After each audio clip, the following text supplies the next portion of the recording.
en cumplimiento con los lineamientos de la Ley Federal de Telecomunicaciones y la Ley del Sistema Público de Radiodifusión del Estado mexicano. Les recordamos que este programa cuenta con la opción de subtitulaje oculto, closed caption, en beneficio de las personas con discapacidad auditiva. Si así lo desean, pueden activar la función en su pantalla ingresando al menú de configuración.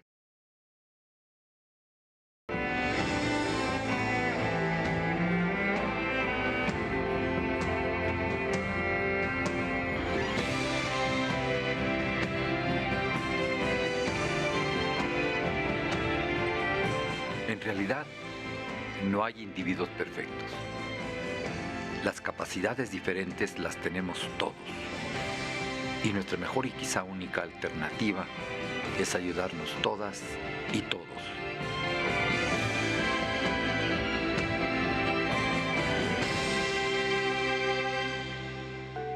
¿Qué altura tienen los muros de los espacios carcelarios que habitan las personas con discapacidad? ¿Qué grosor tienen los barrotes de las celdas que las privan de la libertad? En el estudio de 80 millones, la doctora Berenice Pérez Ramírez, socióloga y trabajadora social. Esto ha implicado desarrollar diversas actividades, pero también poner en práctica conceptos como el acompañamiento terapéutico y el acompañamiento social con personas privadas de la libertad. Muestra inequívoca de la inventiva y creatividad humanas. Fedroide, un ingenioso dispositivo que ensancha los caminos de la autosuficiencia de las personas con discapacidad. Ese es el objetivo, hacer herramientas con las cuales te cambien la vida, ¿no? Te cambien la vida para que una discapacidad se vuelva una capacidad, ¿no? En música y ceguera, Huillo, el niño con espectro autista que iluminó el Foro Sol en el concierto de la banda británica Coldplay.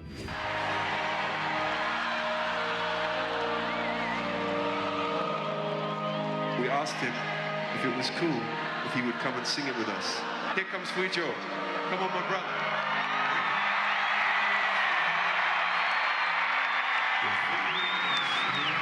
Su Papa Luis. En Metas, Pasiones y Retos, María Avellán y la lucha por el derecho a la educación de las personas con discapacidad. Creo que he aprendido que la discapacidad no es un problema que yo tengo, es un problema social. El Diplomado en Competencias y Habilidades Laborales de FADI y Vida Independiente México, un valioso peldaño para alcanzar la inclusión laboral de las personas con discapacidad motriz.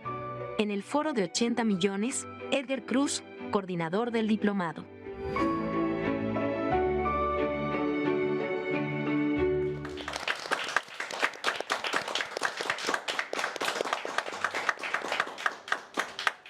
Con gran entusiasmo y alegría, saludo al público multitudinario del programa 80 millones, de nuestro programa, el programa de la inclusión y del conocimiento, el programa de la libertad.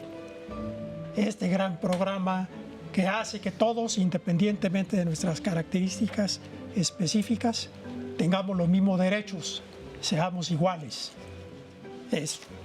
Muchas gracias por acompañarnos domingo a domingo. Gracias, amiga Saraí, compañera del alma, compañera. Camarada Gracias. Saúl, muy buenos días a todos, todas y todes, quienes nos acompañan en 80 millones, este programa que rompe paradigmas, y este va a ser muy especial, ¿no es así, querido Gus? Buenos días, Saraí, Saúl, claro que sí, va a ser un gran programa, estamos muy emocionados porque traemos a grandes invitados y muy diverso, muy entretenido como cada domingo. Lore, buenos días. Muy buenos días, pues sí, programazo, invitadazos y una sección musical que prepárense Raulito, porque va a estar buenísimo. Uf, yo ya estoy preparadísimo. Sí, porque me encanta estar cada domingo aquí con todos ustedes. Sí, ya quiero que empiece. ¿Qué más? Raulito. Agradezco también a nuestra compañera Vanessa González su colaboración en la interpretación en la lengua de señas mexicana. Muchas gracias, compañera. Muchas gracias por hacernos más inclusivos. Gracias por tu gran aportación al programa. Gracias. Y por supuesto también agradecemos a quienes nos acompañan desde casa y a través de sus dispositivos móviles, aquí los sentimos sentaditos al lado de nosotros y por eso los queremos invitar a que participen en las redes sociales. Facebook 80 millones, Twitter @80 millones 11, el teléfono es 55 51 66 40 00. Tenemos el canal de YouTube de Canal 11 y recuerden que tenemos una cuenta en Instagram 80-millones-11. Y bueno, si por algo ya se tienen que ir corriendo al almuerzo con la familia, no se pierdan su programa favorito de los domingos a las 9:30 de la mañana, porque nos pueden ver desde cualquier parte de México y del mundo en la página también canal11.mx o descargando la aplicación de 11+. Y ahí van a encontrar, pues bueno, el programa de hoy y todos los otros que hemos realizado con tanto amor. Así es. Los únicos que los visitan son sus fantasmas. Es el título de un libro coordinado por la doctora Berenice Pérez, que hoy nos acompaña en el estudio para hablarnos de un tema inédito en el programa de 80 millones, la discapacidad y los espacios carcelarios. Los invito primero a conocer una breve semblanza de la doctora.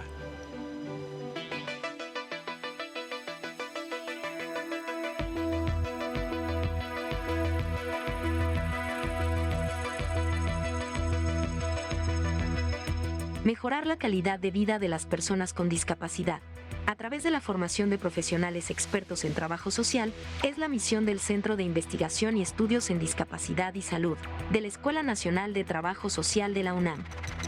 Desde 2014, este centro desarrolla proyectos de investigación social en discapacidad y salud, además de implementar estrategias para promover la permanencia y egreso de estudiantes con discapacidad de la Escuela Nacional de Trabajo Social.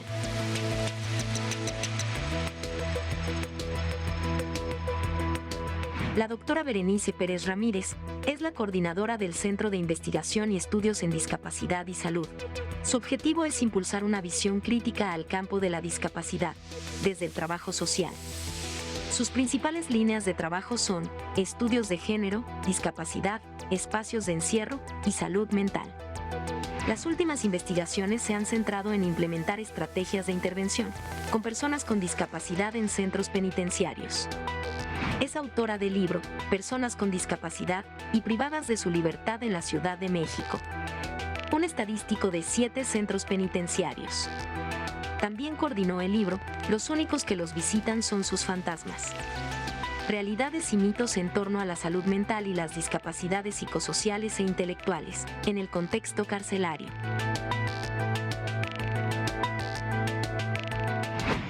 Implicado desarrollar diversas actividades, pero también poner en práctica conceptos como el acompañamiento terapéutico y el acompañamiento social con personas privadas de la libertad.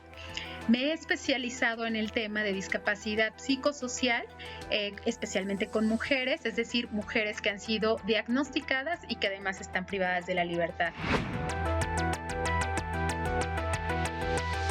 Berenice Pérez Ramírez es licenciada en Trabajo Social por la UNAM, con estudios de maestría y doctorado en Sociología en el Instituto de Ciencias Sociales y Humanidades de la Universidad Autónoma de Puebla. Ha participado en estancias académicas en la Universidad Nacional de La Plata, Buenos Aires, Argentina, en la Universidad Autónoma de Madrid, España, y en la Universidad de Texas, Estados Unidos. Es profesora e investigadora de tiempo completo en la Escuela Nacional de Trabajo Social y pertenece al Sistema Nacional de Investigadores. Berenice Pérez Ramírez, bienvenida a 80 millones.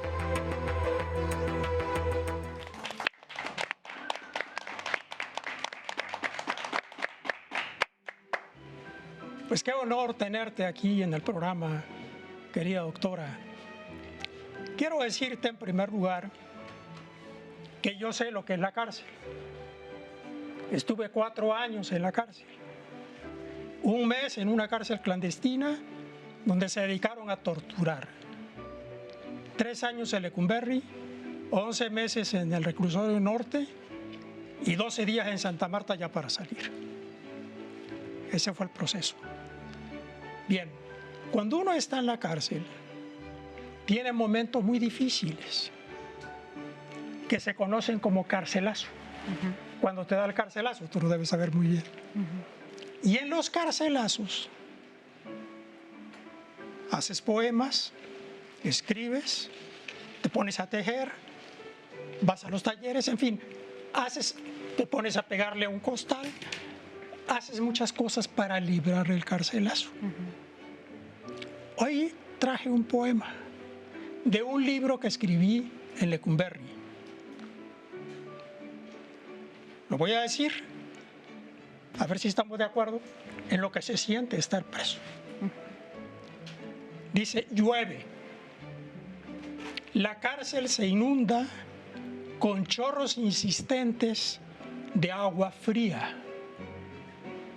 Que se inunde la cárcel y que sea mi celda la primera en ver los fardos tranquilos con el corazón bien lejos de las bardas.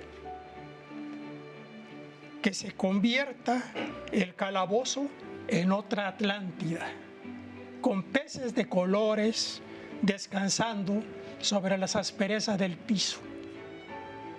Y que organismos descompuestos, junto a los peces perezosos, constituyan por milenios el paisaje de este solazarse con el tedio. Se llama el poema Cuando la lluvia es en la cárcel. Muchas gracias. Tú estás por preso compartir. y está lloviendo muy fuerte y deseas que el nivel del agua suba y te saque de allá como sea. Sí. Un ánimo de libertad. Pero bueno, Berenice no ha estado en la cárcel, sino ella nos viene a compartir justo esa experiencia de escuchar, ¿no? Poemas, relatos, historias como la que nos acabas de compartir, querido Saúl, y que por primera ocasión para nosotros es un honor que estés aquí tratando un tema fundamental y que justo se había mantenido tras los barrotes. Sí. Es un tema, bueno, primero que nada, muchísimas gracias por la invitación, estoy muy contenta de estar aquí. Sí ha sido todo un viaje ingresar a los distintos centros penitenciarios, especialmente de la Ciudad de México, para conocer de cerca y de viva voz lo que viven las personas con discapacidad que están en los centros penitenciarios. Podría decir que es todo un mundo, porque no hay una sola experiencia que podamos ver replicada en todas las cárceles, sino hay múltiples experiencias. Es muy diferente lo que vive una persona con discapacidad física, lo que vive una persona con discapacidad psicosocial, lo que vive una mujer con discapacidad y lo que vive un hombre con discapacidad. Depende también la edad, si se cruza con una etnia o pertenecen a un pueblo indígena. En fin, hay varias circunstancias que van colocando de manera muy singular la experiencia dentro de una cárcel. Y lo que sí podría decir es que lo que podemos encontrar es que quienes llegan con una discapacidad a un centro penitenciario, es muy probable que esa discapacidad se vaya a agudizar por las condiciones mismas del encierro que bien Saúl comentaba. También es cierto que para quienes no llegan con una discapacidad, sino que la adquieren en el encierro, pues también se vuelve muy complejo. La vida en la cárcel, como ya lo comentaba Saúl, es muy complicada, todo cuesta. Casi todas las personas que están ahí pasan por periodos de ansiedad, de depresión, de ideación suicida, de uso de sustancias, que eso también podría ser considerado como una discapacidad psicosocial. Entonces, en mi opinión, para quienes pasan por el encierro carcelario van a atravesar una condición de discapacidad, quizá temporal, quizá permanente, Y será muy importante estos procesos de acompañamiento que podemos hacer desde el exterior.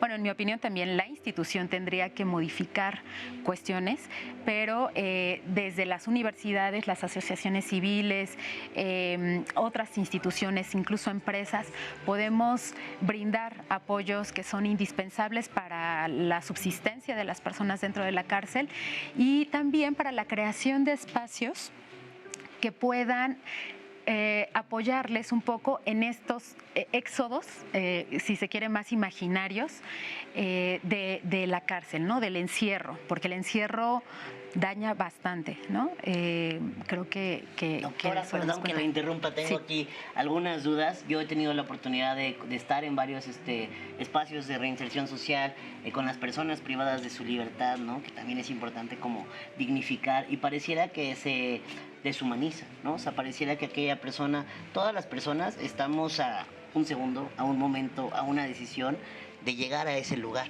Y muchas veces pareciera que se deshumaniza. A mí me llama la atención porque en el proceso que yo viví de cerca con las personas privadas de su libertad, solo conocí una vez a una persona con discapacidad. ¿Hay estadísticas? ¿Tenemos estadísticas de personas con discapacidad privadas de su libertad? Es muy difícil porque la población, que se le denomina así población penitenciaria, varía diariamente. Hay ingresos y egresos diariamente.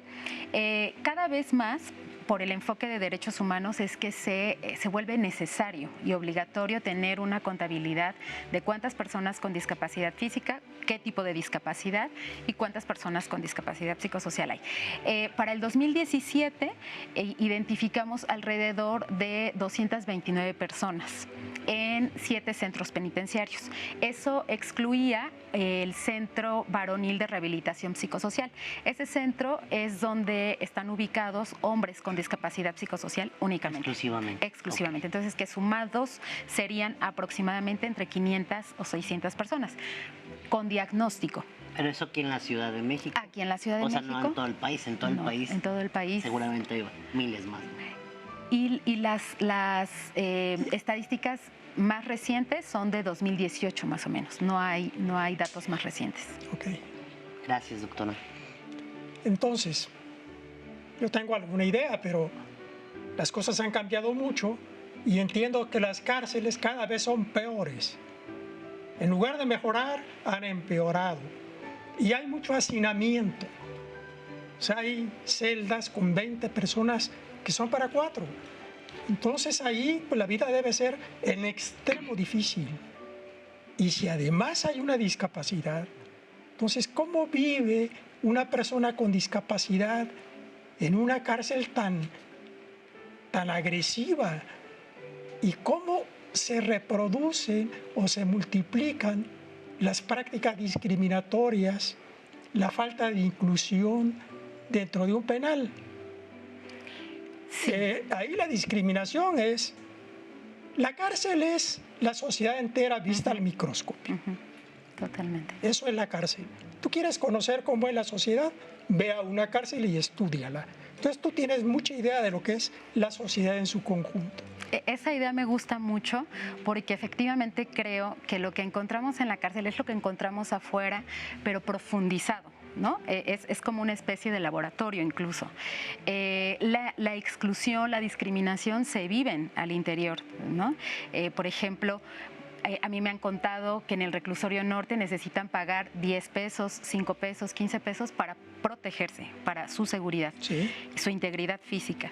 En el caso de las mujeres, por ejemplo, las mujeres viven mayor exclusión, mayor abandono, no solamente por la comisión del delito, que eso sabemos que socialmente se les castiga más a las mujeres, con, por ejemplo, no visitarlas o no llevarles los bienes básicos para su vida diaria. Pero también, por ejemplo, podemos ver que la misma institución tiene un programa con un enfoque de género que va a castigar más a las mujeres. ¿Cómo se muestra esto? Por ejemplo, ellas no tienen, las mujeres con discapacidad psicosocial están ubicadas en el reclusorio femenil y son 2 dormitorios muy particulares donde a ellas las ubican. Ahí no hay ninguna actividad cultural, ninguna actividad educativa, ninguna actividad deportiva, cuando en el caso de los hombres sí tienen actividades culturales, deportivas, ellos coordinan su comedor. En fin, ahí podemos notar cómo las personas viven aún mayor discriminación y exclusión por su condición. También diría que es muy importante, pues, resaltar la importancia de que las personas con discapacidad son sujetos de derechos, no importando que hayan cometido un delito. Habría que revisar incluso por qué cometieron un delito, en mi opinión, y no solamente en mi opinión, en opinión de muchos estudiosos. Quienes están en la cárcel son quienes no pueden pagar para un proceso legal, en muchos casos. No quiero decir que en todos, pero en muchos casos. Y cuando se comete un delito, habría que ver las condiciones sociales, económicas y políticas en las que crecieron las personas que cometieron un delito, porque además históricamente los delitos también se van cambiando. Entonces, a poner el acento en el contexto social, económico y político en el que se desenvuelven las personas que están en la cárcel es fundamental para entender por qué están ahí. Como decía Gus, hay que humanizar, ¿no? Berenice, se nos acaba el tiempo, pero esta es una pausa porque ya abrimos esa reja y vamos a invitarte, por favor, hay que abrir todas las rejas. Segunda oportunidad, por favor, y muchísimas gracias por habernos acompañado. Muchísimas gracias a ustedes. Gracias y vamos a una pausa. Gracias, Berenice. Te traje un libro, Berenice. Ser libre no consiste en soltar las cadenas, sino en vivir de una manera en la que se respete y se amplíe la libertad de los otros. Nelson Mandela.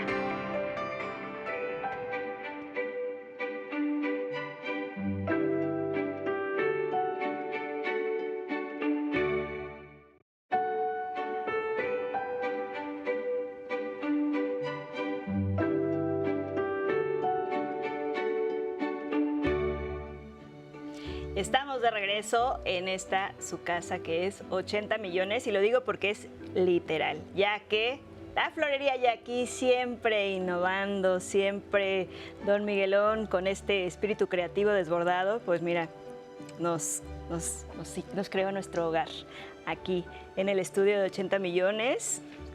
Raulito con su silla, por supuesto, para que esté bien sentado, ¿no? Así es, quería Saraí. Por favor. Saúl, continuemos. El escritor Alvin Toffler aseguraba que el gran motor del cambio es la tecnología. El sociólogo estadounidense se refería a una tecnología que caminara de la mano del hombre, una tecnología que nos permitiera ampliar los caminos de la libertad y nos devolviera el humanismo que hemos perdido. Hoy les presentamos un reportaje sobre un dispositivo muy especial. Se llama Fedrodie. Los invito a conocerlo.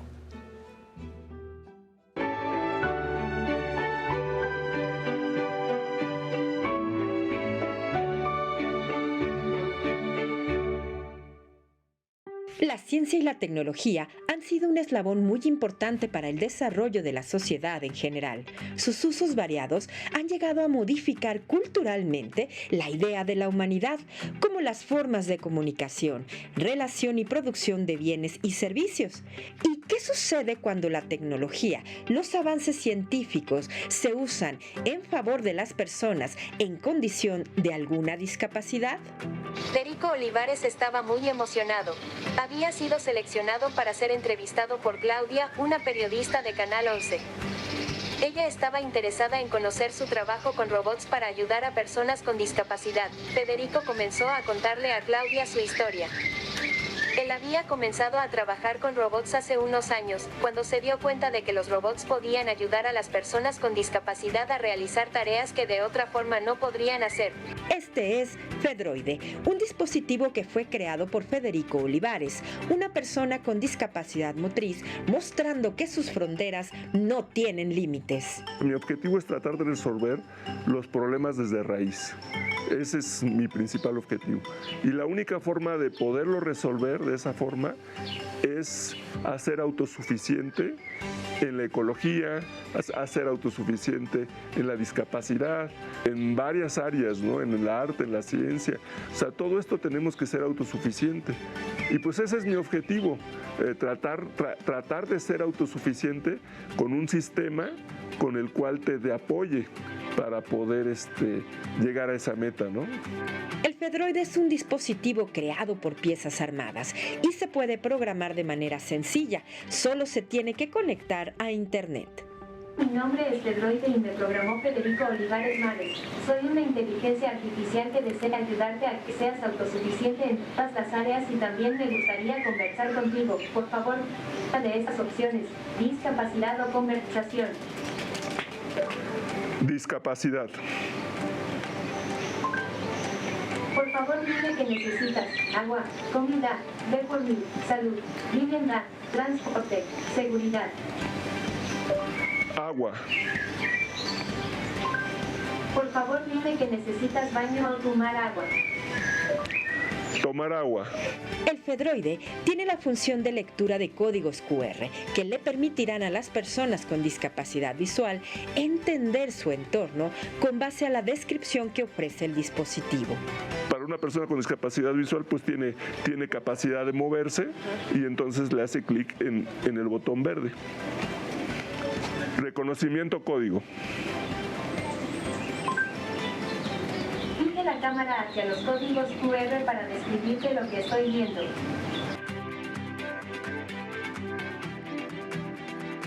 Las hojas son lámina de 32 a 36 centímetros de largo y 22 a 70 centímetros de ancho. Esta planta se llama malanga y su raíz. Es un tubérculo comestible nativo de las regiones tropicales. Es muy popular en la cocina caribeña, polinesia y africana. Por lo general tiene el tamaño de un nabo pero con forma oblonga, bien fibrosa y de color marrón. Se consideran ayudas técnicas a todos aquellos aparatos o equipos que son utilizados por las personas con discapacidad y que les posibilite tener un mayor grado de independencia en las actividades cotidianas y con ello adaptar y aportar una mejor calidad de vida. Si tenemos las herramientas justas, nos va a cambiar la vida. Una herramienta es una rampa. Sin una rampa yo no podía pasar jamás a un lugar, ¿no? Pusieron la rampa y pude pasar. Entonces, ese es el objetivo, hacer herramientas para que una discapacidad se vuelva una capacidad, ¿no?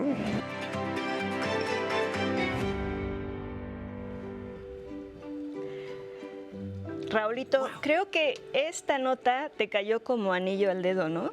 Sí, me encanta, porque a mí me encanta también poder inventar cosas para ayudar a todos los demás. Sí, y algo que nos estaba diciendo tu papá Alfonso, don Alfonso, es que encontró un curso de verano padricísimo para ti. ¡Ay, sí! Porque como ahora ya vienen las vacaciones, pues hay que hacer cosas que... pues meternos a cursos y hacer cosas padrísimas para aprovechar el tiempo. Sí, decía que esta cápsula quedó como anillo al dedo porque el curso de verano es de programación y entonces que vas a hacer una aplicación, que quieres desarrollar una app. Ah, claro que sí, voy a hacer una app para que puedan ver lo que uno no puede ver. O sea, ¿vas a ver más allá de lo evidente? Exactamente. Y para ayudarnos a los que no vemos, pues a identificar qué es lo que está enfrente. ¿A poco no suena increíblissimísimo? Está buenísimo porque lo que veíamos, por ejemplo, es que gracias a esta aplicación, a este desarrollo tecnológico, le podía explicar lo que una planta que tiene enfrente, ¿no? Que incluso viéndola muchas veces no tienes ni idea de qué familias y nada, la forma de las hojas. Estas aplicaciones que ahora te dicen, por ejemplo, le estás echando demasiada agua. No abuses. Sí, es interesantísimo porque ya te dice qué puedes hacer con la planta y qué no, y cómo cuidarla. Yo lo único que me preocupa, la verdad, a mí lo único que me preocupa, Raulito, es que tu aplicación no vaya a ser como para hacer trampa en los exámenes o ver las respuestas ahí de tu compañerito de al lado que... No se me había ocurrido. Pero gracias por la información. Gracias por la idea. Sí, no, maestros, no se preocupen, maestros. No lo voy a hacer para eso. Ay, siempre metiéndolas. Pero bueno, Raulito, es que tú las captas todas. No, pero no te preocupes, porque yo no tengo necesidad de copiar en los exámenes, porque, pues, yo soy muy estudioso y yo siempre saco buenas calificaciones. Sí, ese es uno de los requerimientos para que estés aquí en el estudio. Sí. Bajas de promedio y se acabó Raulito en la televisión. No queremos que Raulito se vaya de la televisión. Por eso yo soy muy estudiosísimo. ¿Verdad?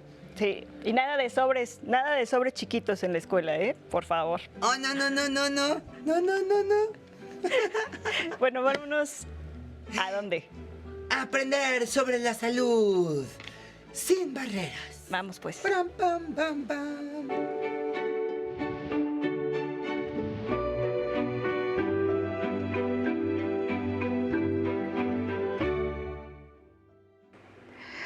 Hola, ¿qué tal? Les doy la bienvenida a Salud sin Barreras.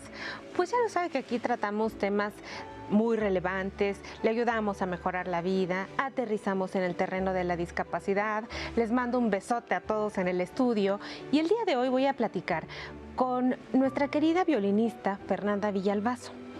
Fernanda también es pedagoga instrumental o instrumentista y nos va a decir por qué es importante que la música sea nuestra compañera en este problema que cada vez aumenta y aumenta más en la población. Usted lo conoce seguramente, ansiedad le dicen. Gracias, Fernanda, por estar con nosotros. Hola, muchas gracias por la invitación. Pues nosotros entendemos ansiedad como un grave problema médico. La gente realmente puede tener sensaciones importantes como tener esta opresión en el pecho, sentir que uno se está infartando, la sensación de muerte inminente.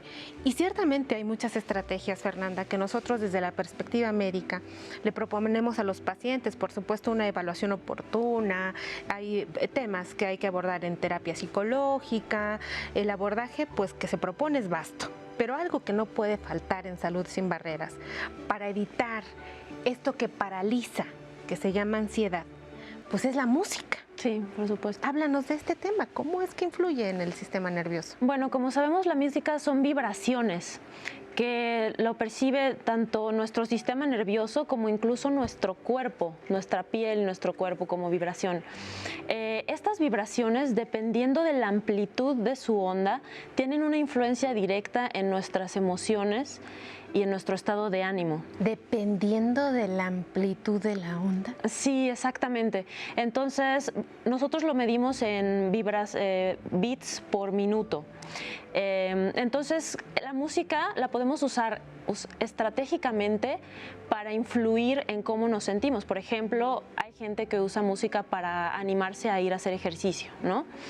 Y en el caso de la ansiedad, nos puede servir muchísimo como complemento a nuestro tratamiento médico el escuchar música de manera consciente y hacer elecciones de música que nos ayuden a entrar en un estado más neutro o más calmo a partir del número de vibraciones por segundo.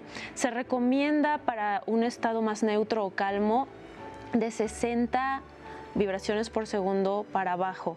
Por ejemplo, movimientos lentos. En la música clásica hay, por ejemplo, piezas que tienen 3 movimientos y en general el segundo movimiento es más lento. Este tipo de música, como por ejemplo un concierto de Bach o piezas para piano solo que tengan este tipo de ritmo, nos pueden ayudar a entrar en un estado más neutro, calmo y que nuestro sistema nervioso vaya justo bajando la activación. Era lo que yo te iba a preguntar, porque yo voy a resolver mi tema de ansiedad o en las noches, que es común que venga a visitarnos, y pienso, ¿qué hago? voy a buscar una frecuencia en Spotify o en alguna otra propuesta de redes de música, y entonces, ¿cómo seleccionar? ¿Hay algún estudio científico que pueda hoy compartirle a las personas, que les digan, miren, esta música, por ejemplo, ahora está muy de moda una que se llama solfegio, ¿no? ¿Esta podría proponerle a las personas el remedio contra la ansiedad? Sí, sí hay estudios científicos e incluso ya hay algunas aplicaciones que proporcionan música para distintos estados de ánimo o para distintos fines. Ahora no me viene a la mente alguna en particular. Sería bueno consultarlo más a fondo qué aplicaciones existen, pero se puede buscar música que esté en 60 bits, en menos de 60 bits por minuto, y de varios géneros. No se recomienda tanto, por ejemplo, música que esté en tonalidades menores o demasiado triste, porque bueno, ahí también influye mucho en las emociones, pero se puede buscar en YouTube, en Spotify, 60 bits por minuto, y ahí aparecen distintos géneros, y dependiendo del género que nos guste, podemos elegir algo que nos llegue y que nos ayude. Pues la verdad es que yo celebro mucho que hayas venido hoy a compartir desde esta perspectiva musical que sí es posible ayudar a las personas que tienen un tema de ansiedad, porque es un problema muy importante que realmente deja a la gente quieta, y es un problema que cada vez aumenta más y más en la población. Acá en la sección siempre invitamos a tener paciencia, a acudir obviamente a una evaluación responsable para saber que esto se está llevando por una vía profesional, pero la música que ha acompañado al ser humano desde sus orígenes, pues creo que debe de ser la herramienta que siga acompañándolas en el proceso de salud.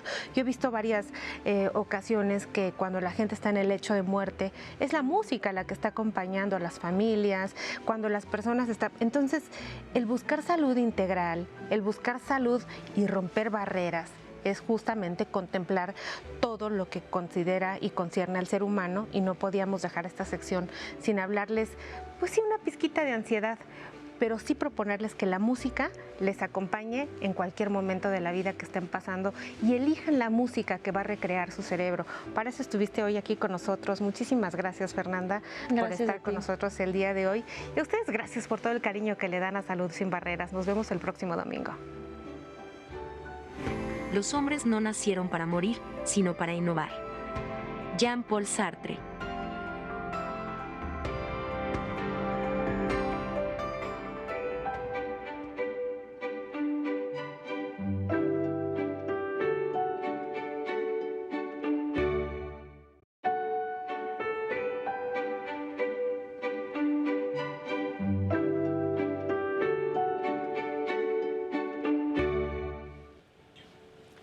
Querida Lorena, me alegra mucho que estés aquí. Ya estamos listísimos. Estamos al lado.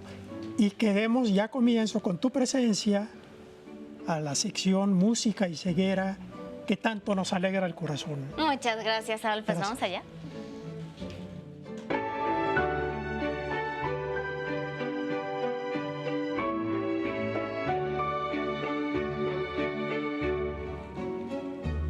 Muy buenos días, soy Lorena María Peñé. Bienvenidos a Música y Ceguera en 80 millones. Y esta mañana, como siempre, estamos impregnados de música, de su inspiración y de su sabiduría, reconociendo y abrazando la diversidad. Y ser diferente está bien, es el mensaje que nuestros invitados comparten el día de hoy y en sus canciones.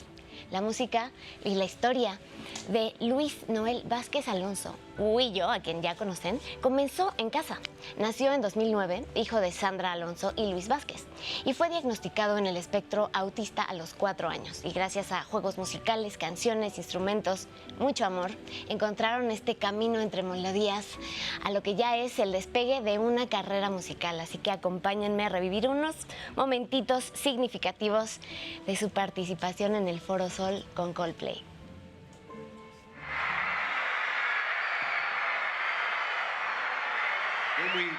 When we played here 6 years ago, in the same place in Foro Sol, we played 6 years ago, and after the concert, there was a young man and his son, and they made a video of this young boy singing and dancing to a song called Fix You, which we're going to play in about 5 minutes. And I think of all the things we've ever done, this was the best video we've ever seen. It was more important to us than anything we've ever made in terms of videos, that's for sure.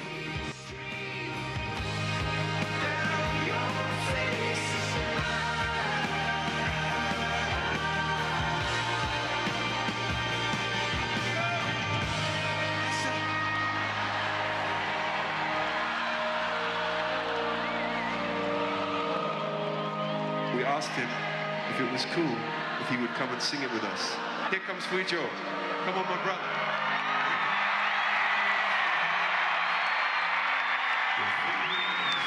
This is su Papa Luis.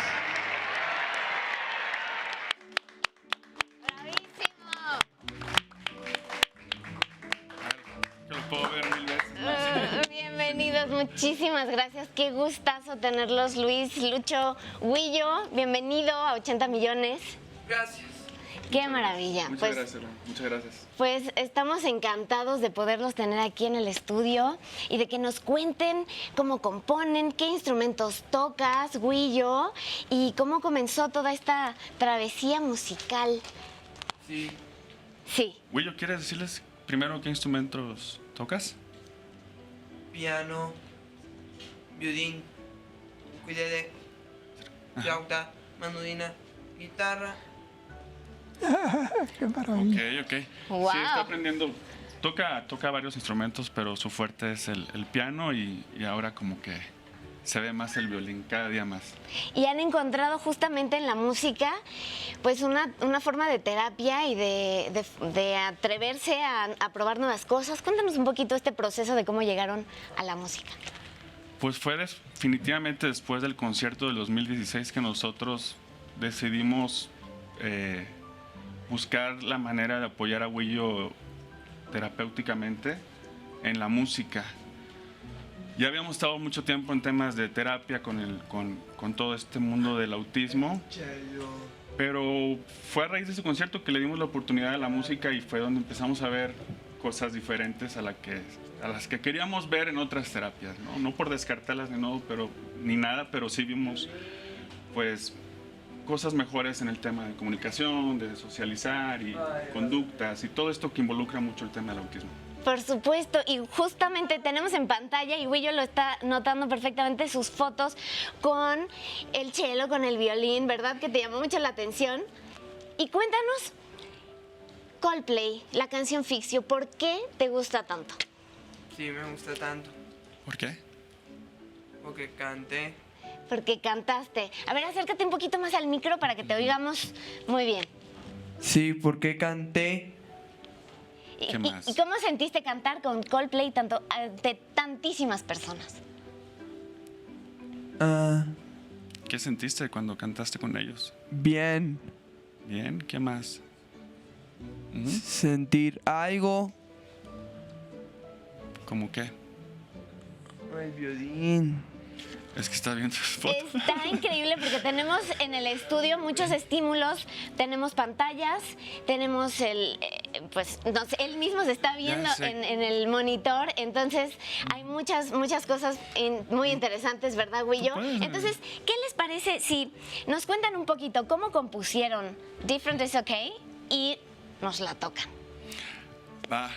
Pues fue algo que salió ahora con el tema de la pandemia y el encierro. Nosotros en esto de la música pues siempre nos pasamos tocando covers de sus bandas favoritas o de las mías, pero ya había hecho en el 2016 cierto trabajo con un productor aquí en México y yo le comenté si podíamos hacer algo con los covers, ¿no? Como algo más profesional, y fue el que me dijo, oye, pues ¿por qué no se ponen a la tarea de componer, ¿no? Y fue que salió, ¿no? Y le empezamos a dar, yo empecé con algunas frases de él o cosas a hacer historias de la canción de Different is Okay, y él me ayudó con la música y pues fue lo que salió, ¿no? Different is Okay, que yo creo que con el puro nombre de la canción trae el mensaje que queremos llevar y queremos hacer Huillo y yo. Por supuesto, qué maravilloso. Y además tú tocas guitarra y desde casa ha habido pues, sembrarle la música y la armonía, ¿verdad? Sí, de una manera u otra yo le puedo ayudar para ser su guía en su carrera musical y no hay día que él no me saque más esa parte musical que yo pensé que no tenía. Entonces, él me ayuda mucho también y ahí estamos en este trabajo junto con la familia. Trabajo en equipo. En equipo precioso. Un abrazo también a Sandra y a Chava que están por ahí, ¿verdad? Apoyando como siempre. Entonces vamos a escuchar la canción Different is Okay. ¿Estás listo, Huillo? Sí, y ahora sí. Bravo. ¡Woo! Bueno, Huillo, va. 1, 2, 3, 4.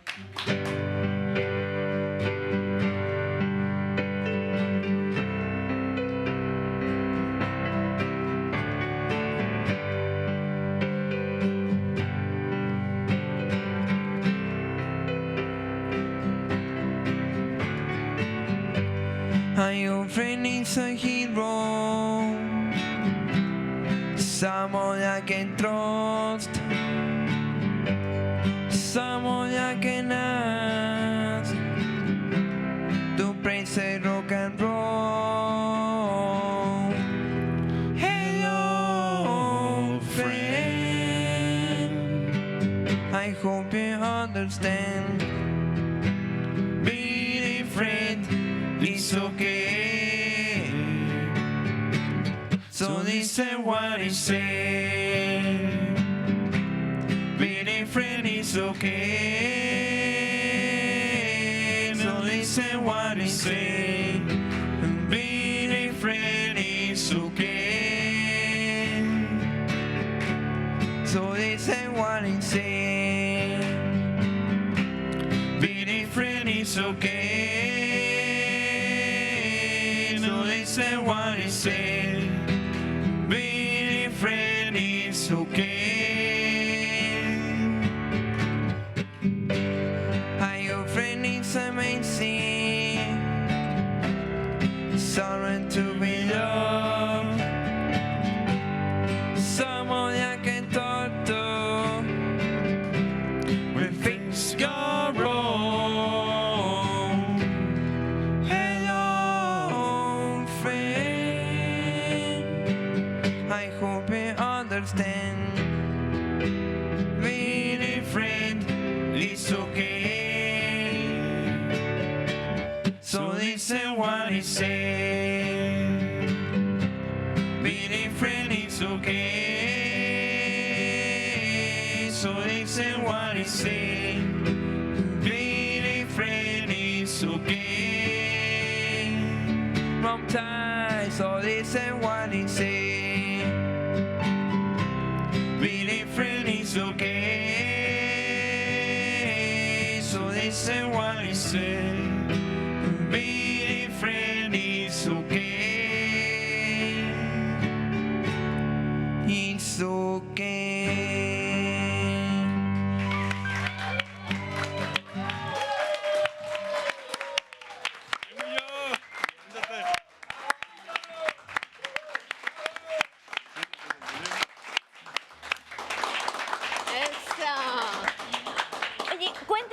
¿De qué se trata la letra para los que no hablen inglés? Cuéntenos un poquito.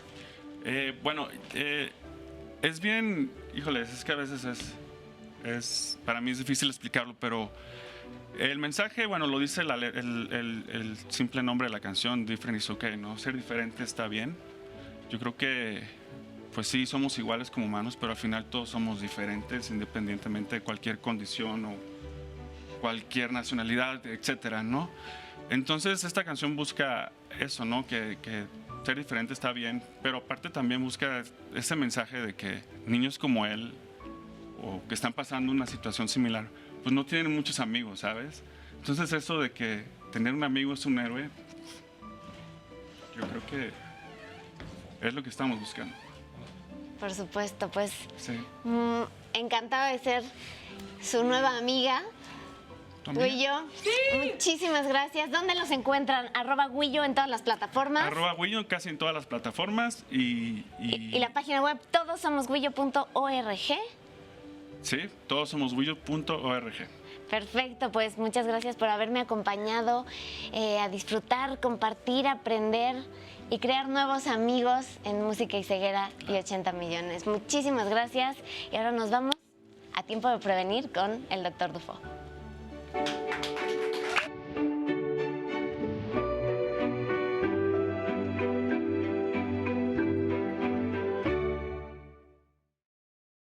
Vamos a platicar el día de hoy de algo que todos conocemos y que con frecuencia hasta hablamos de ello, pero a profundidad no sabemos bien qué es. El pensar que la columna vertebral, lo único que puede dañarse son los discos intervertebrales, es como pensar que en la boca solamente tenemos dientes y no un montón de elementos, o en la rodilla solamente meniscos y no un montón de elementos anatómicos. La hernia de disco, el disco intervertebral es un elemento que se encuentra entre una vértebra y otra. Y esta es una caja hidráulica que funciona como una cámara hidráulica. Permite amortiguar y transmitir el peso del cuerpo. Está formado por un anillo y la plataforma superior es la vértebra superior y la plataforma inferior es la vértebra inferior. O sea, tienen un continente que adentro está lleno de líquido, de un líquido especial que se llama núcleo pulposo. Cuando se rompe este continente y se destruye el contenido que es el núcleo pulposo, eso es una hernia. Es una hernia del disco intervertebral. Hernia quiere decir que el continente se rompe y se sale el contenido.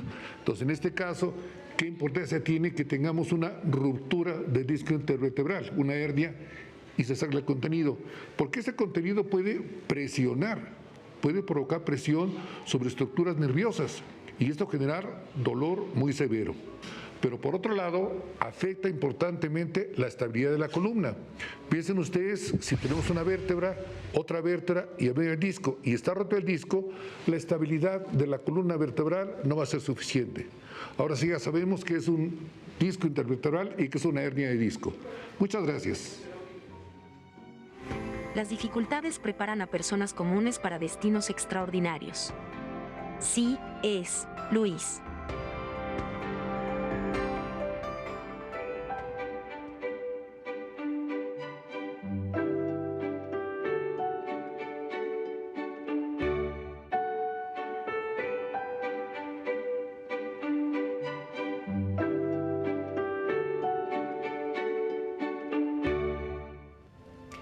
De regreso y de estreno.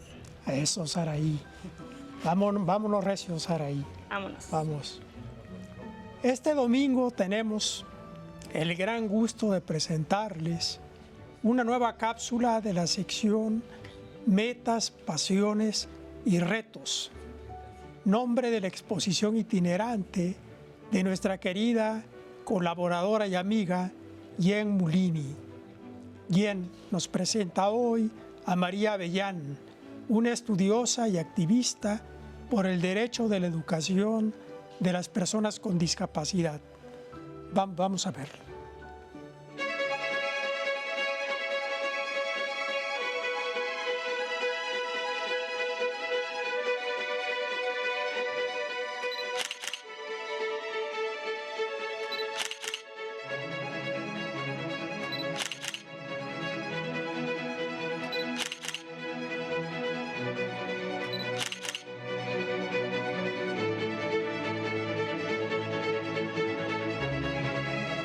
En las faldas de la Jusco, la explanada del Colegio de México sirve como punto de encuentro.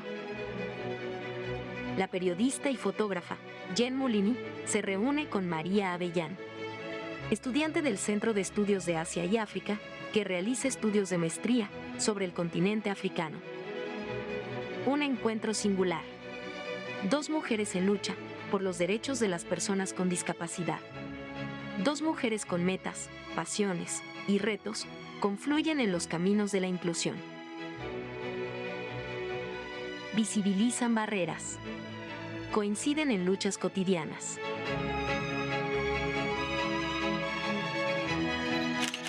creo que he aprendido que la discapacidad no es un problema que yo tengo, es un problema social, ¿no? O sea, el problema no es la discapacidad que yo tengo, sino que el mundo no está preparado y la gente no sabe y los espacios no están adaptados para mí.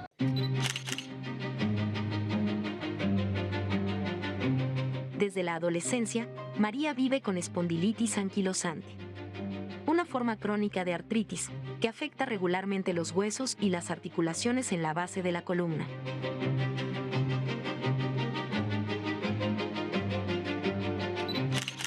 Digamos que lo complicado es que uno vive con dolor constante, entonces no es una discapacidad que se ve, pero sí que discapacita en el nivel en el que uno pues no solo pierde la movilidad, sino también el poderse concentrar, el poder dormir, todas estas actividades bien cotidianas, uno las va perdiendo. María también es neurodivergente, condición que la lleva a transitar por procesos cognitivos de manera distinta a la norma. Desde niña, despertó su pasión por la música, las letras y las expresiones artísticas. También su vocación por el respeto y la defensa de los derechos humanos.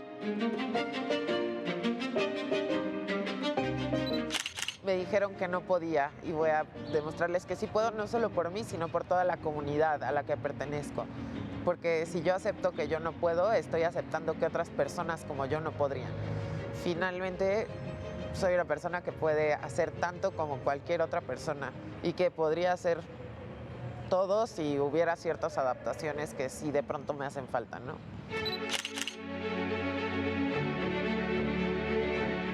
Con la imagen de María en primer plano, la lente de Jen se enfoca en un tema fundamental: la educación.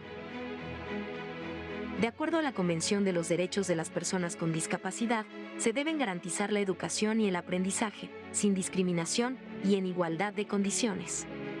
También se deben asegurar los ajustes razonables para las personas con discapacidad.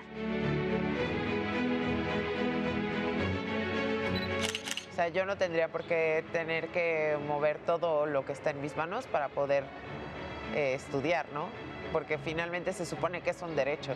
Es que la educación no es solo el espacio en el que me educo, es cómo llego a ese espacio, ¿no? Y ahí sí debo decir que tanto la UNAM como aquí el acceso es difícil para mí, porque implica tomar camiones, subir rampas, subir escaleras y obviamente pues eso no todo el mundo lo puede hacer, ¿no? ¿Cuántas personas con discapacidad ejercen su derecho a la educación? ¿Cuántas no lo ejercen por falta de espacios adecuados o accesibilidad a los centros escolares? Queda mucho por hacer para consolidar un sistema educativo verdaderamente incluyente.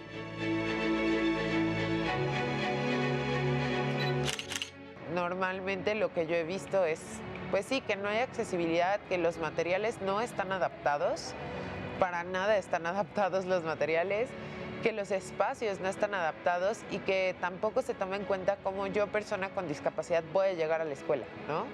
Que hay que contemplar a todos los grupos dentro de la lógica de lo accesible y no pensar que con tener una rampa, 3 libros en braille y no sé, como todo subtitulado es suficiente.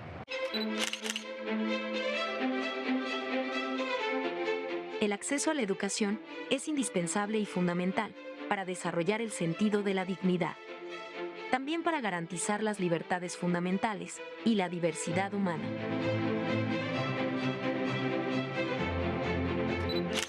Yo creo que más que no entendamos la diversidad, creo que nos enseñan que está mal, ¿no? Y creo que es un problema de cómo nos educan.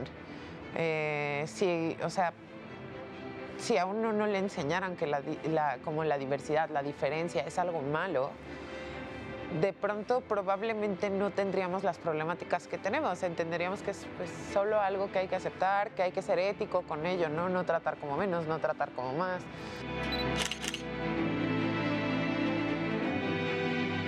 Son las metas, pasiones y retos de María, una de las 11 millones de niñas jóvenes y mujeres con discapacidad que viven en el país.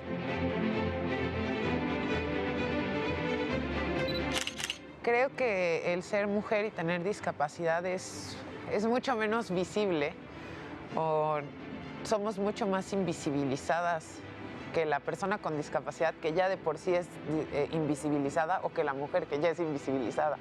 Entonces creo que es un combo que de pronto nos hace aún más difícil el acceso a nuestros derechos, ¿no?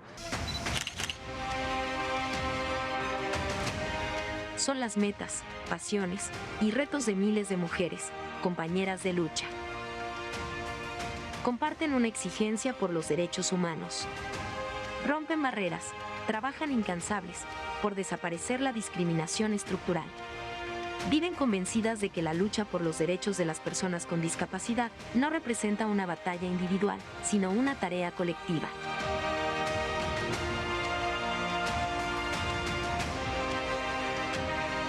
En la explanada del Colegio de México, entre la piedra volcánica del Cicle, como a lo largo y ancho del país, no detienen su paso.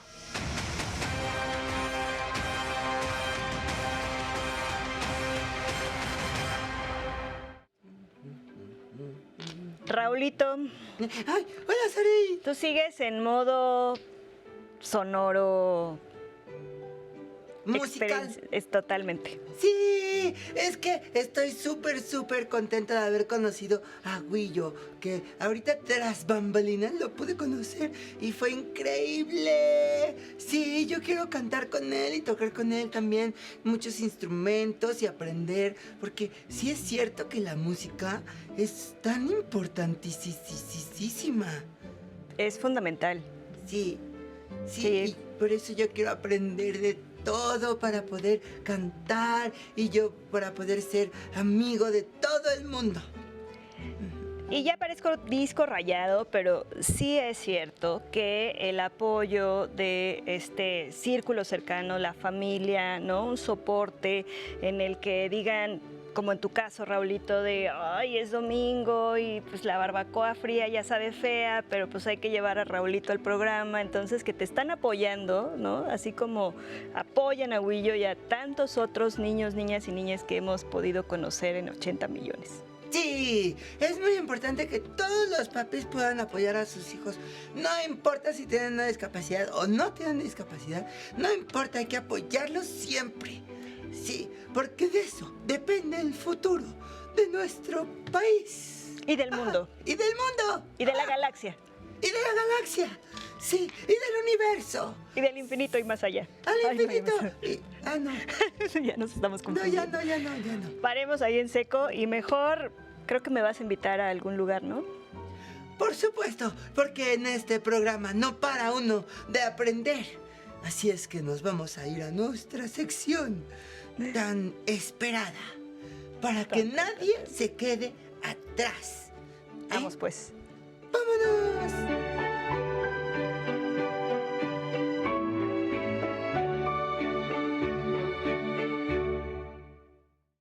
¿Cómo están? Me da mucho gusto saludarlas nuevamente aquí en la sección Que Nadie Quede Atrás del programa 80 millones. Y hoy seguimos conversando con Julio César Bonilla Gutiérrez, quien es comisionado ciudadano del Info CDMX. Hemos estado platicando ya con él la importancia de la protección de los datos personales para las personas con discapacidad, la protección de los derechos ARCO y las resoluciones que ha emitido el Info CDMX en cuanto a cuestiones de personas con discapacidad. Pero hoy vamos a estar platicando respecto de la protección de los datos personales. Comisionado, tema sumamente importante. Sí. Nosotros andamos soltando los datos personales por todos lados, nuestro nombre, nuestro domicilio, y en cuanto a personas con discapacidad, datos sensibles, como cuestiones médicas. Es correcto. ¿Qué pasa con todos esos datos que andan por todos lados? luego ni tenemos la debida precaución de qué hacer con ellos. Tenemos que hacer un acento, querida Nancy, en este tema, que es particularmente relevante. En el caso de los expedientes clínicos, el estado de salud actual o futura de una persona es un dato sensible, es decir, recubre una especial protección constitucional e institucional, pero también todo lo que tiene que ver con nuestra identidad y lo que nos puede exponer y motivar acciones de discriminación. Nuestras huellas dactilares, nuestros datos genéticos, el iris de nuestros ojos, nuestro reconocimiento facial, etcétera. Todo lo que hoy existe para interactuar, incluso en el mapa digital, pero también muchas veces con las autoridades estatales, reviste esta calidad. Y por tanto es importante decirles a toda nuestra amable audiencia que son sujetos de derecho y que estos derechos pueden ejercitarse en cualquier momento.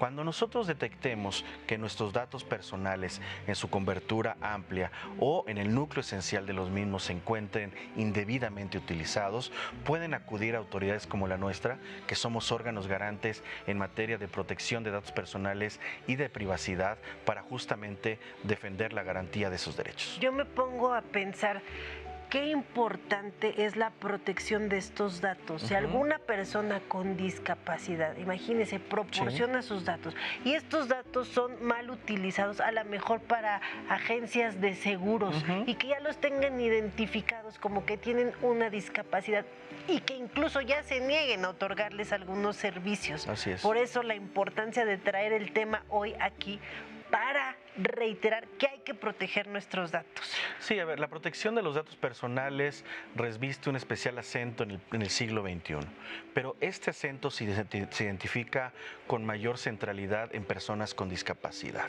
Como hemos venido conversando, son centros de poder, no tienen diferencia con las y los ciudadanos de la República y por tanto tienen que tener un trato igual, con una accesibilidad pronta, oportuna, en donde se rompan barreras jurídicas, ideológicas, culturales, técnicas o tecnológicas, y ese es deber del Estado mexicano. Para eso estoy conversando contigo y te agradezco mucho esta oportunidad, porque las personas con discapacidad son titulares de derechos fuertes, en un sentido de aproximación importante al constitucionalismo moderno, y es por eso que la protección de los datos personales reviste también esta importancia destacada en el mapa del siglo XXI. Los datos personales están directamente relacionados, como lo hemos platicado en ocasiones anteriores, con la privacidad, con la autodeterminación informativa y con un eje central de los derechos humanos, que es la dignidad de las personas. Y cuando son atentados estos datos personales, estamos quebrantando también principios y que invariablemente se relacionan con la dignidad de la persona. Correcto, comisionado, pues ya nos quedó claro que hay que proteger nuestros datos personales.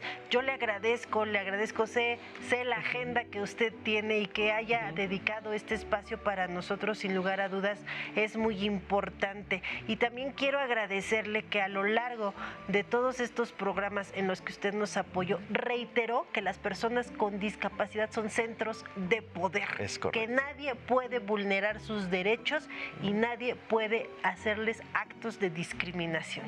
Sin duda alguna, son centros de poder, insisto, avancemos a paso firme en condiciones de igualdad, eso sí, sin dejar a nadie atrás. Y pues para eso son estos espacios públicos, para reforzar la importancia de los derechos de las personas con discapacidad. No me queda más que agradecerle todo el apoyo que nos brindó en estas emisiones de programas y a ustedes reiterarles centros de poder para que nadie quede atrás. Gracias. Y ahora vamos al noticiario TVO.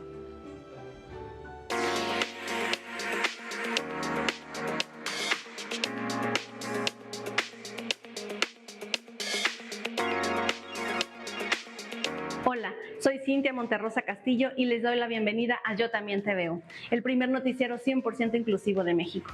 Soy una mujer de edad mediana, con el cabello castaño, tengo la piel blanca, ojos cafés y estoy usando una blusa color negro. Y estas son las noticias más importantes de esta semana. Se disolvió esta semana el Consejo Electoral Ciudadano, un grupo partidista de la sociedad civil que organizaría la consulta de Va por México para elegir a su candidato a la presidencia de 2024. Este consejo decidió dejar de apoyar a la coalición PRI-PAN-PRD tras conocerse el método elegido por ellos, que incluye un plus que no estaba en el modelo que el Consejo Ciudadano había propuesto. la de reunir 150,000 firmas de aval para los candidatos. La estrategia original era aplicar un protocolo de idoneidad como los que realiza la ONU y la OEA, pero sin este componente de apoyos. Entre los potenciales candidatos a la presidencia que también ahuyentó este método está Germán Martínez y Lili Telles, quienes se bajaron de la contienda electoral. Estados Unidos detiene a 4 mexicanos por la muerte de 53 migrantes en un tráiler de Texas ocurrido en junio del año pasado. El Departamento de Justicia informó el martes de las capturas realizadas en San Antonio, Houston y Marshall, de presuntos integrantes de una red de tráfico de personas. Los detenidos, todos de nacionalidad mexicana, son Raely Covarrubias Ponce, de 30 años, Felipe Orduña Torres, de 28, Luis Alberto Rivera Leal, de 37 y Armando González Ortega, de 53. Los 4 formaban parte de una organización criminal que traficaba con personas de Guatemala, Honduras y México. De ser declarados culpables tras un juicio, pueden ser sentenciados a cadena perpetua. Chile tomó momentáneamente la presidencia pro tempore de la Alianza del Pacífico para trasladarla luego a Perú en agosto próximo. Esto se aceleró tras la negativa del presidente Andrés Manuel López Obrador de entregársela al gobierno de Dina Boluarte por considerar que llegó al poder en Perú mediante un golpe de Estado. Vale recordar el apoyo de AMLO a la familia del exmandatario Pedro Castillo, cuya esposa e hijos se encuentran exiliados en México. Chile entregará la presidencia de la Alianza del Pacífico al gobierno peruano el próximo 1 de agosto. La Alianza del Pacífico es un mecanismo de integración económica y comercial en el que participan Chile, Colombia, México y Perú. En representación de nuestro país, firmó este traspaso la reciente designada como nueva canciller Alicia Bárcena. El presidente Andrés Manuel López Obrador confirmó que el Aeropuerto Internacional de la Ciudad de México pasará a estar bajo el control total de la Secretaría de Marina. Hasta ahora, la SEMAR había estado a cargo solo de la seguridad de la principal terminal aérea del país. López Obrador también anunció que la Marina se hará cargo de otros aeropuertos como el de la Ciudad del Carmen, Campeche, Ciudad Obregón y Sonora. En paralelo, la Secretaría de la Defensa Nacional, más conocida como Sedena, controla el Aeropuerto Internacional Felipe Ángeles y se hará cargo de las terminales aéreas de Tulum, Campeche, Puebla y Nuevo Laredo. Y estas fueron las noticias más relevantes de esta semana, de Yo También Te Veo, el primer noticiero 100% accesible del país que llega a ustedes gracias al apoyo de AT&T México. Nos vemos la próxima semana.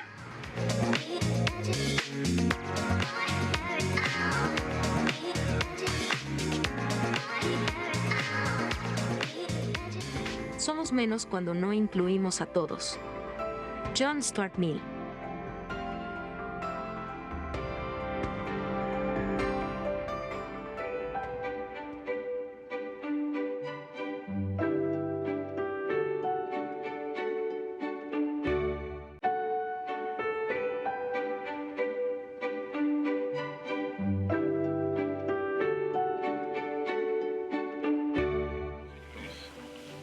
Querido Gus. Saúl.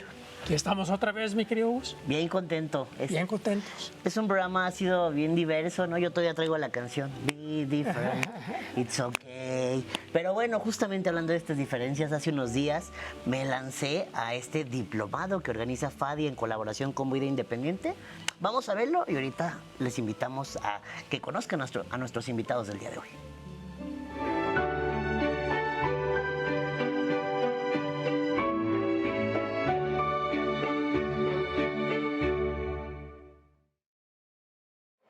Buenos días a todo el público de 80 millones. Mi nombre es Gus Guevara y el día de hoy nos encontramos en la graduación de la 10ª generación del Diplomado en Competencias y Habilidades Laborales, realizado en colaboración entre FADI y Vida Independiente México, donde se capacita a personas usuarias de sillas de ruedas y se les brindan herramientas para que puedan ejercer efectivamente su inclusión laboral. Así que acompáñenos para que vean de qué se trata esto.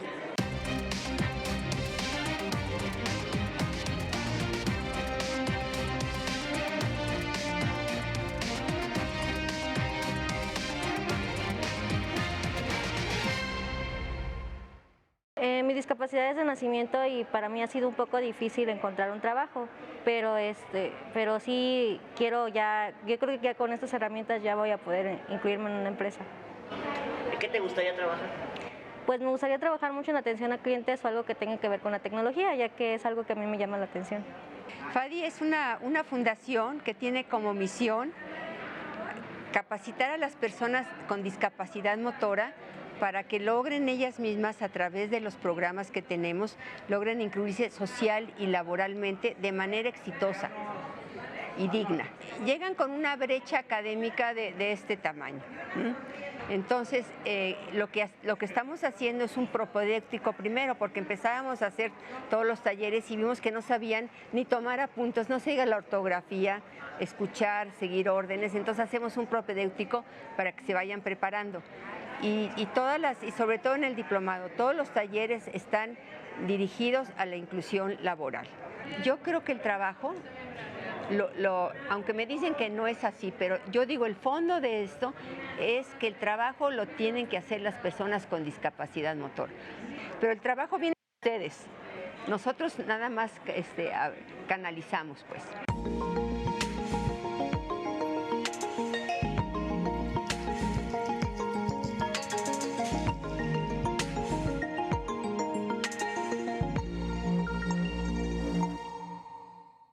Que a veces creo que las empresas como tal, algunas no están como adecuadas o no creen en nuestra capacidad y nos hace falta demostrarles esa parte a ellos. Que busquen más allá de lo que es una discapacidad, solamente es una condición en la que se vive y que podemos lograr muchas cosas. Las personas con discapacidad ahí están. Es obvio que el entorno no es el más adecuado, pero también el cambio se origina moviéndote, ¿no? Hasta donde puedas, cómo puedas, con las habilidades que puedas. Los que no han salido, que nos contacten, que busquen, que entiendan que el cambio lo tienen que originar ellos mismos. O sea, Santiago va a ser a lo mejor un guía, un parámetro, o los instructores de vida independiente, o los líderes pero ellos son los que tienen que generar ese cambio. A las familias que les permitan a su gente con discapacidad, a su familiar, que luche, que intente, que se caiga, que esa resiliencia de la que tanto hablamos, que la perciban ellos, que la vivan y que la hagan. Los que ya están en proceso, como los de acá, del proceso de inclusión, que se vuelvan guías. O sea, es hermoso tocar la cima, sentir ese viento de libertad, esa sensación que hasta las lágrimas te saca, pero más hermoso es bajar un poco de esa cima, darle la mano a alguien para irlo jalando.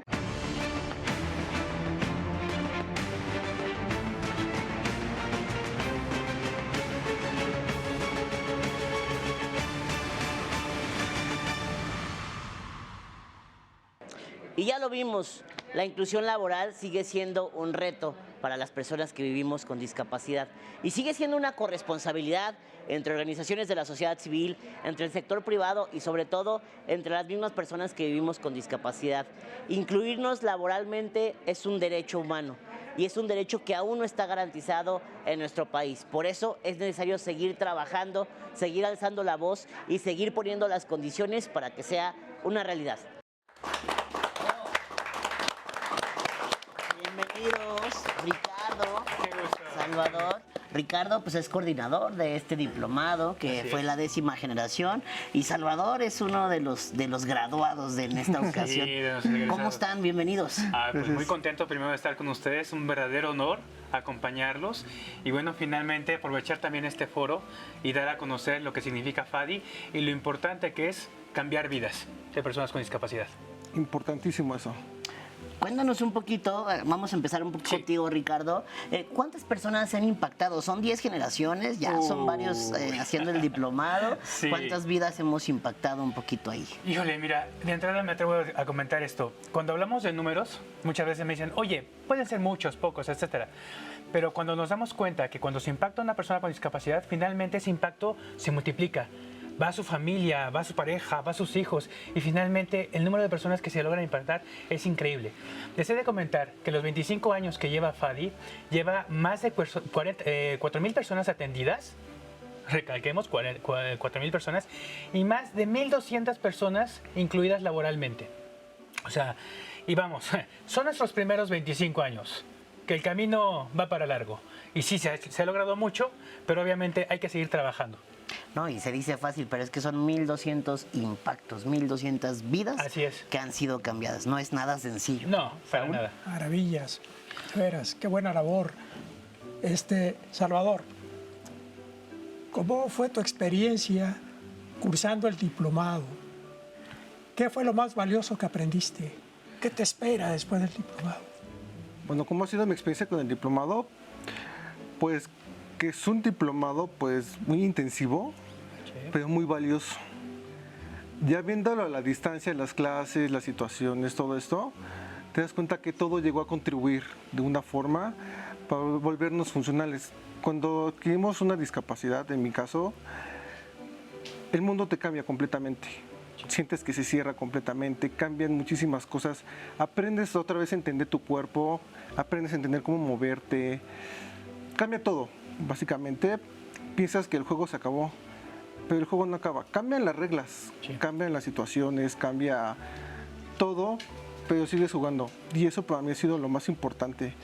El diplomado me enseñó y me dio las herramientas principales para poder darle orden a esas reglas, entender todas las situaciones que se pueden dar, ya no solamente en un entorno como personal, sino ya laboral.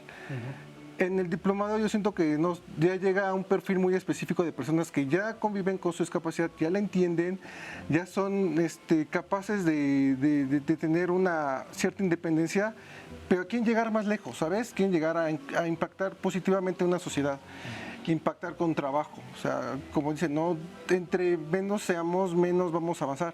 Tenemos que ser más. Las personas con discapacidad, como en mi caso, todavía podemos y debemos aportar a nuestra sociedad. Y eso es algo muy importante que nos da el diplomado. Liderazgo, solución de problemas, terapia psicológica, que es muy importante. Yo creo que no tienes que ser una persona con discapacidad para tener una terapia psicológica, para poder seguir aportando productivamente y sanamente a una sociedad. Y eso es lo que ha sido el diplomado para mí. Realmente yo siento que hay un antes y un después, porque aprendes y adquieres herramientas y hábitos a ser cumplido, llegar temprano a tus clases, la responsabilidad que muchas veces hay una pausa con la discapacidad, ¿no? Y volver a retomar ese camino de la productividad, ya no solamente de uno mismo, esa parte ya está superada, digamos, de cierta forma, pero para llegar a ser productivo, empiezas a tener que otra vez tener ese compromiso, no solo contigo mismo, sino con terceros. Y eso es algo que realmente FADI ya ha inculcado muy bien. Al principio es un poco complicado, como dice la experiencia, pero poco a poco vas conociendo otras personas, te vas abriendo, vas comentando tu situación. Oye, yo tuve esta discapacidad por esto, no sé, ya no se te hace un nudo de la garganta y empiezas a contarlo. Y no lo cuentas solamente para que, ay, pobrecito, no. Tienes que empezar a impactar positivamente en las demás personas. Y todo este cambio de chip, todo este reajuste, pues te lo da el diplomado de FADI. Ricardo, a mí me gustaría que nos platicaras sobre el trabajo al interior de FADI, porque también sabemos que un poco por moda, un poco por cuotas, ¿no? Nos subimos al tren de la inclusión y también contratamos y ahora ya pusimos una rampa. No. Pero a la hora de la hora todo es de dientes para afuera, ¿no? En el caso de ustedes, el trabajo al interior con quienes están encargados de impartir las clases, de capacitar, de hacer toda esa chamba, brevemente. Claro. Debe ser muy largo, pero cuéntanos. Daría para varios programas, ¿eh? Sí. Nada más esta pregunta que me has hecho. Mira, con gusto les comparto. Finalmente, al interior del FADI me parece que es súper importante primero señalar que también lo componemos algunas personas con discapacidad. Finalmente no puedes entender al otro si no reconoces en ti mismo esa realidad. Me parece que primero es un punto importantísimo. Y luego, como comentaba hace un momento, pues ya con 25 años de historia, finalmente ha sido un trabajo de mejora continua permanente, vamos. Es la 10ª generación, ya estamos trabajando en la que viene, pero siempre es logrando pulir ese trabajo, ese mecanismo, que finalmente todos los integrantes de FADI como tal aportan todas sus cualidades, todas sus habilidades para lograr alcanzar el mejor objetivo, que es impactar vidas, sí, pero particularmente que estas personas puedan incluirse laboralmente. Y ahí voy con la segunda parte de tu pregunta. No es simplemente que quede de este lado como FADI, la institución. Necesitamos de la otra parte de la empresa, que finalmente reconozca que, sí, comparto tu opinión, la inclusión no es una moda. Es una realidad que vivimos en nuestro país que necesita sí ser atendida, por favor. No es cuestión de modas, no es cuestión de fotos, es cuestión de asimilar la intención de ser inclusivo con el otro. reconocer en el otro el valor que tiene como persona y saberla totalmente capaz de poder desempeñar cualquier actividad. Y por tanto, una oportunidad de trabajo, pues sería lo más obvio y natural de que pudiera acceder. Y reconozcamos esto, como bien lo comentabas, Gus, es un derecho de absolutamente todos. ¿Por qué una persona con discapacidad no tendría este derecho? Sería mi pregunta inicial, ¿no? Finalmente estamos ahí en FADI, seguimos trabajando y como le decía hace un momento, vamos por mucho más. Muy bien, muy bien. Se nos viene el tiempo encima rápidamente. ¿A dónde se pueden contactar en FADI? Todas las personas con discapacidad en casa. Todas las personas con discapacidad motora, a partir de los 18 años, pueden acercarse acá a nosotros con FADI para terapia psicológica, cursos, el mismo diplomado. Por favor, las empresas también, que quieren ser inclusivos, pero no saben a dónde acercarse, pueden acercarse con nosotros. Pueden encontrarnos en nuestras redes y en fadi.org. Estamos para atenderles. Muchas gracias. Muy bien. Muchísimas gracias. Gracias, Salvador. Muchísimas Y gracias. ahí te vamos a estar siguiendo. Un gusto. Nos vemos muy pronto. Gracias. Hasta el próximo domingo. El 11 es un canal educativo y cultural cuyo propósito es mostrar y apoyar las diversas expresiones sociales y artísticas. Por ello, 80 millones no tiene fines de lucro. Solo buscamos dar voz a quienes tienen algo que aportar para que seamos una sociedad cada vez mejor. En México, 80 millones de personas tenemos algún tipo de vínculo con la discapacidad. O vivimos con ella, o formamos parte de su familia o de su entorno. Este es un espacio creado y dedicado a los que transitamos la vida de otro modo, a los que no caminamos recto, a los que hablamos diferente, a los que vemos con la piel, a los que oímos poco o nada, y también a los que aceptamos la diversidad con alegría. Estas son nuestras historias, las historias que nos interesan a 130 millones de mexicanos.